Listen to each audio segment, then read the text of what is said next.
All right, welcome to Train the Trainer for Cross-Generational Selling. This class should be very interactive. Start the class off with getting people very engaged and tell them, I want you to comment, I want your input. This is very important for the class. CE policies, and then we get right into class information. So read this quote by Steve Jobs and then relate it to the class and explaining that through class, what we're doing is fine-tuning our sales and marketing approach, as well as our communication skills, so that we can make stronger connections to our consumers and anticipate their needs before they realize them themselves. Go through the agenda, welcome to life in a new workplace, explain the new workplace, how there's 4 different generations under one roof, and how this can really create some conflicting communication styles, or it can create conflicts because of the conflicting communication styles, different value sets, etc. How many people do you think they are involved in one real estate transaction? How many people are you working with in one real estate transaction? The estimate is about 15. Although some of these roles that are involved are people that you may never actually speak to, they do have an impact on the transaction overall. Who are we? We're going to get into the generational breakdowns, and this is where, yes, I want people to be very involved in responding and letting us know who they are. We're going to read through the different generational breakdown age ranges here, and well, I put year of birth, not their actual age, but I want you to read through these and ask for people to respond. I always start off with myself and say, we're going to go through these generational breakdowns, and I want to know where you fall. I personally am a Gen X. And I also speak on this slide about how having a parent who fell in an older generation than your peers can also have an impact on your characteristics and how you were raised. I'm a Gen Xer, but I was raised by silent generation parents. Most of my friends had baby boomer parents, and I do think that that had an impact on my characteristics. So there are different things that could impact your characteristics and cause your characteristics to have formed a little bit differently than other people in your generation. But ultimately, everyone has a story. Everyone has experiences that they've been through that shaped who they are. So what we're going to get into next are those experiences and how those experiences might have changed people's characteristics who grew up during those time periods. We'll start off with the silent generation. So here what you're going to notice is we have a slide for events that happened during the silent generation group's lives and events that were significant and would have affected them. And then your next screen will be the characteristics of that generation. So their events and their characteristics because of those events. I have had someone point out that with the silent generation, they are also called the greatest generation. I really am sticking with silent generation for the presentation because number 1 on this slide, the first bullet point, silent generation were raised as children who were to be seen and not heard. And this had a great impact on their discipline and their respect. And this really did help shape who they are. So I do mention that very first bullet point that they were raised as the seen but not heard children, and how the different wars, Great Depression, etc. would have affected their characteristics. Then we'll go right into here the characteristics for that generation. Do the same with the baby boomers. Get people to comment on some of these events. I would even ask, were you standing in front of a TV when the Kennedy assassination happened? Do you remember seeing that on the news? How did that affect you? How did that make you feel? Okay. And then go into those baby boomer characteristics. Generation X, again, maybe point out a couple of things here that you remember or you feel like other people would really remember during this time period, like the fall of the Berlin Wall. That was huge. I remember watching that on TV.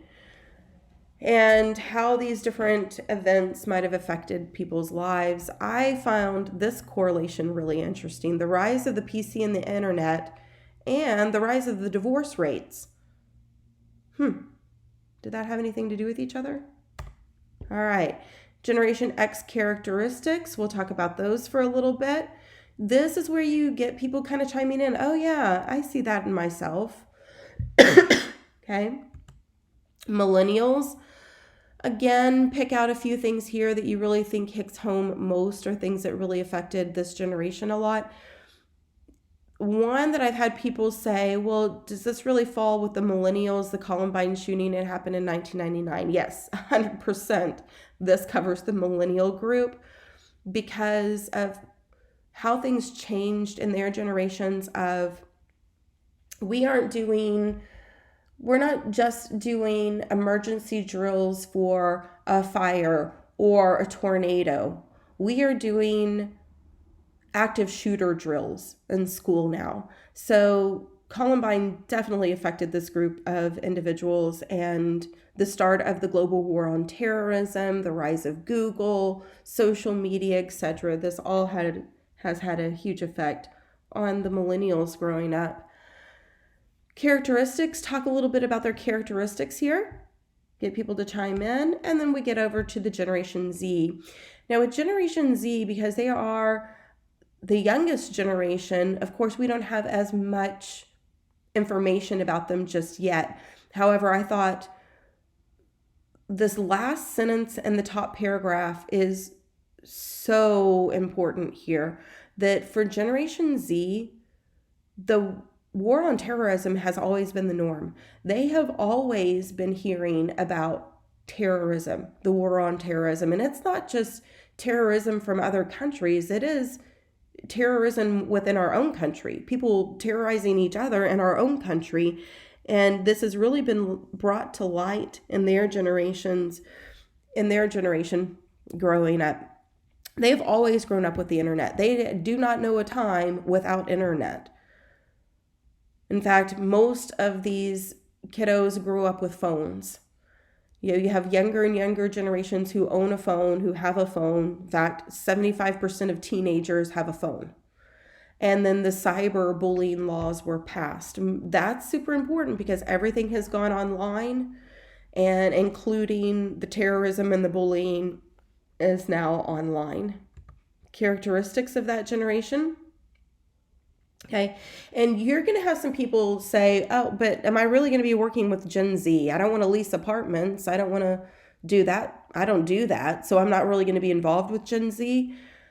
Nope. Take a step back. You might still be involved with some Gen Zs in other areas of the business. They may not be your buyer or seller, but they might be an intern in your office who is working on marketing. They might be someone who's doing contract work and on a job site. You never know. Okay, so these are important. All right, and then communication style. How do we communicate with each different generation? There's some visuals here and just a little information on the screen that you can read through. What type of communication do they like?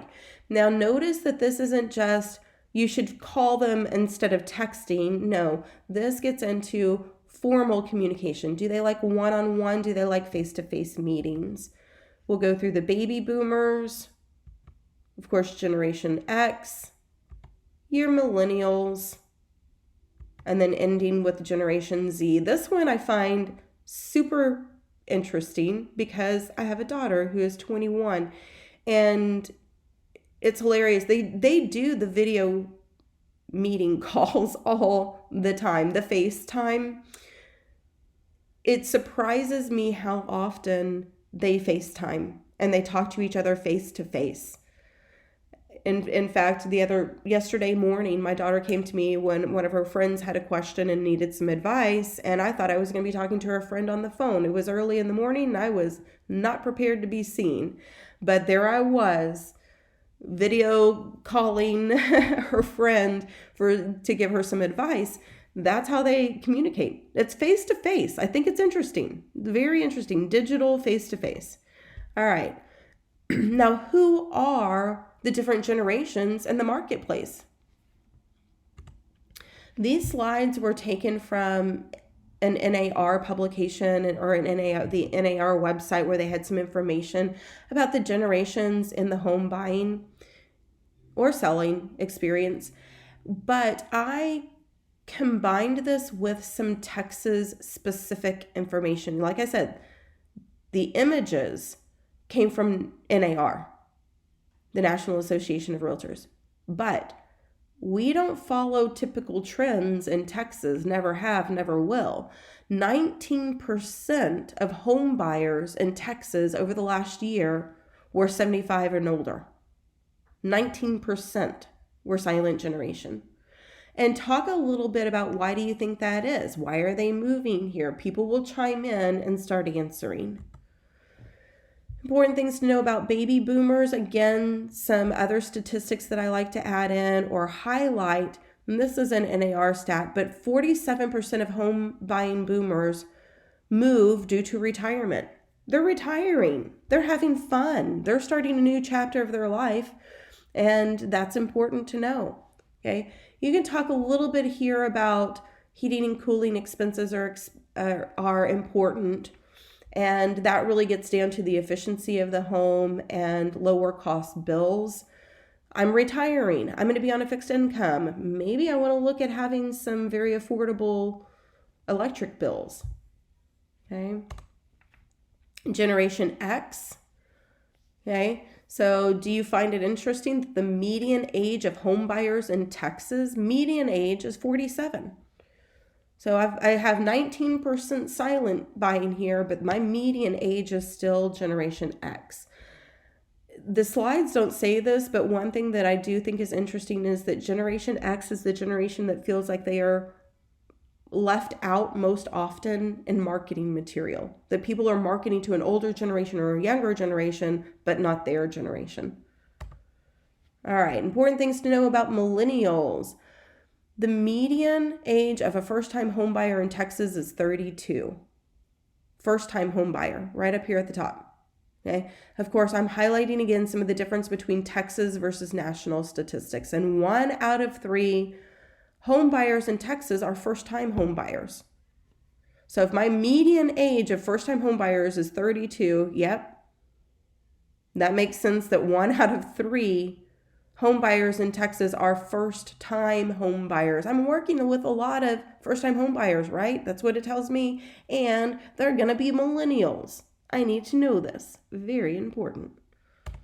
All right, Generation Z. Well, we really don't know what they're going to be buying and selling because they are not in the buying and selling world just yet. However, I do see some parents getting involved with the Gen Z or even grandparents getting involved, where you have people who are purchasing properties in downtown Austin that would make a good rental property because they are purchasing the property for their student, their kid that's a student, their grandkid that's a student, and they're purchasing a home that's large enough for that student to share it with other students, and they're going to hold that property, and it's going to become a rental property for students in that downtown area close to UT. That's interesting.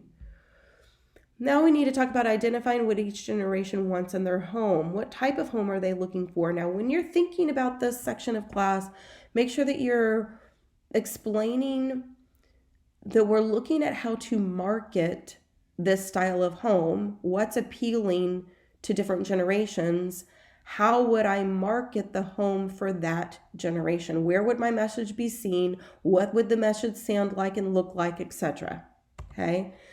So you go through the different features that silent generation homeowners are looking for. What are they where are they looking? What communities are they looking in, etc. Now, of course, when I have a home listed that fits this criteria of silent generation, then I need to look at marketing towards the silent generation. Makes sense. Baby boomers, what are they looking for? Again, I'm thinking about marketing towards those baby boomers. and so on. So Generation X and millennials, will end with millennials. How are we marketing? How are we communicating? How are we telling people about this property that's listed, etc.? What should the marketing material look like is what we're going to be getting into towards the end of class. Top trending millennial cities, zip codes. Now, this is going to work well for Austin and Dallas. However, I don't know if this slide conveys well for the San Antonio area, other than maybe, you've got some top cities here that millennials are moving to. And I've really tried to encourage agents recently to go to more realtor events in other cities, network with some realtors who live in Houston, Dallas, San Antonio, so that you can build a business of referrals. But look at the volume of millennials moving into the Houston area. Austin area is up there, but Houston's on this list quite a few times. Okay, now let's get into the marketing strategies for each generation. And these marketing strategies are going to cover two things. How do you sell to that generation? And then how do you reach that generation as far as what media are we on, etc. So go through the bullet points here and really get into talking about and highlighting things like, with the silent generation, my marketing material needs to be really professional. It needs to have a business-like appearance. My grammar needs to be good. What are they looking for in that style of communication or the style of marketing that you're developing? They don't mind the sales process. They don't mind being sold to. Okay, these are things that I want you to talk about during class, and then jump over to where can you reach them. They're still watching TV, of course. They watch commercial TV. They read newspapers and magazines. And I could do snail mail to them all day long and they're going to read it. Then we're going to do the same with the other generations, selling to your baby boomers. What are they expecting? What should your marketing material look like, etc.? And where can you reach them? Then the Generation X, what should their marketing material look like, and where do you reach them? Okay, and then finally, getting into the millennials. With the millennials, I do like to spend a whole minute explaining marketing must be aesthetic. Your marketing needs to look good for the millennials. And you're going to see this even more with Generation Z. But marketing must be aesthetic. They are really paying attention to the marketing.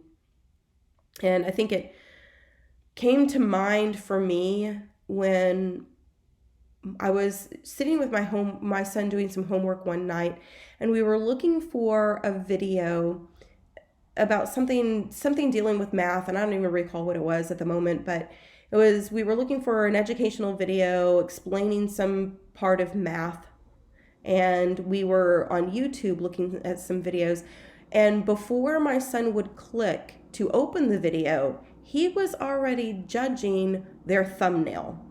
Oh, don't click that one. That has a bad thumbnail. It's probably a bad video. Or, oh, nope, don't click that one. That looks like clickbait. Like, what? What do you know about clickbait? He's like, oh, yeah, it's too cartoony. It's cheesy. It looks like clickbait. Okay, the marketing matters. The way it looks matters. How do you reach millennials? And then your Generation Z. Again, I know I'm not marketing a lot to Generation Z right now, but they are going to be the ones coming up next in the buying and selling world. So I need to be thinking about it, even though I know I'm not heavily marketing to them just yet. So again, your marketing must be aesthetic, including high resolution photos, limited wording, consistent branding. Also, the younger millennials are looking at this as well. Okay, if your marketing doesn't look good, they're not going to want to do business with you. Point blank, period. And they are looking you up. Your reviews matter. Really do spend a little bit of time talking about the reviews and your responses to reviews. I give some examples of realtors I know who are fantastic realtors and received a bad review. Nothing bad on their part, nothing that they did wrong. In fact, there's a realtor I know, her name's Carrie Redding, and she's a great realtor, and she received a horrible review on Zillow, but it was all honestly a mistake. Carrie had the listing on Zillow, and the buyer, potential buyer, they didn't end up buying, but anyways, this potential buyer put the review on Carrie's listing talking about their buyer's agent. They had no clue who they were talking about. They don't know anything about the real estate world. Apparently, that agent didn't explain things to them very well on the relationship between agents. Did they get an IABS? Anyways, they wrote this scathing review about their buyer's agent and how horrible, and they actually went to the level of saying that they felt like she was discriminatory. And they posted this review of their buyer's agent on Carrie's listing. So it went on Carrie's record. She wrote back a response. She sent it to myself and another individual in the office to review. And we said, "Oh, Carrie, bless your heart. We understand that you're upset. Can you please sleep on this? We will give you some pointers on rewriting, and let's revisit it tomorrow morning." And she did, and she was very happy that she didn't post her reply immediately, because with your millennials and Generation Z, the reviews, public reviews really matter, and your responses to the reviews matter. The response to that review matters more than the review itself. How did you reply to them? You need to reply. Better reply, and it better be a good, nice reply. All right. Then, of course, where you're reaching Generation Z. And then you're going to end the class with a little quiz. So we're going to pull up the screen and say, okay, we're going to do a little quiz at this time and see how much you've learned during class. And then you'll go through these little scenarios. Be optimistic when communicating with me. A phone call works best, or is the best way to reach me. But if you want to do business with me, we must meet face to face. Get people to reply. Who do you think this is? Yep, I'm a baby boomer. Okay, so you go through the different little scenarios here and find out who they are. And we're ready now to be great at communicating with different generations. I covered this in less than 30 minutes as far as Train the Trainer. The key to this class is getting people to engage. You need people to answer questions. You need people to chime in. You need the engagement. Ultra important. And that will stretch this class out into a longer class, but super important to get everyone engaged. Hope you enjoyed it. Thank you.